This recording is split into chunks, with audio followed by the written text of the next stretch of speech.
ನವಮಂಗಳೂರು ಬಂದರಿನಲ್ಲಿ ಮೊದಲ ಬಾರಿಗೆ 22,825 ಮೆಟ್ರಿಕ್ ಟನ್ ಸ್ಟೀಲ್ ಕಾರ್ಗೋ ನಿರ್ವಹಣೆ ಮಾಡಲಾಗಿದೆ. ದೇಶದ ಮುಂಚೂಣಿ ಉದ್ದಿಮೆ ಜೆಎಸ್ಡಬ್ಲ್ಯೂ ಲಿಮಿಟೆಡ್ ಇಷ್ಟು ಪ್ರಮಾಣದ ಸರಕನ್ನು ರಫ್ತು ಮಾಡಿದೆ.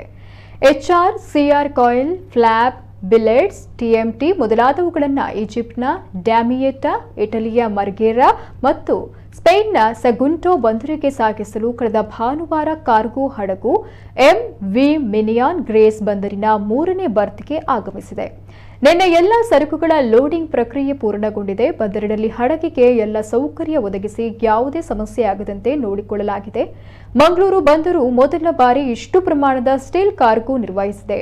ಆನ್ಲೈನ್ ಗೇಟ್ ಅಡ್ಮಿಷನ್, ಉನ್ನತ ಸ್ಟೋರೇಜ್ ಸೌಲಭ್ಯ, ಉತ್ತಮ ಸೇವೆ ಮೊದಲಾದವುಗಳಿಂದ ಇದು ಸಾಧ್ಯವಾಗಿದೆ. ಮುಂಬರುವ ದಿನಗಳಲ್ಲೂ ಇತರ ರಫ್ತುದಾರರಿಗೂ ಇದೇ ಮಾದರಿಯ ಸೇವೆ ನೀಡುವಲ್ಲಿ ಮುತುವರ್ಜಿ ವಹಿಸಲಿದೆ ಎಂದು ಎನ್ಎಂಪಿಟಿ ಅಧ್ಯಕ್ಷ ವೆಂಕಟರಮಣ ಅಕ್ಕರಾಜು ಹೇಳಿದ್ದಾರೆ.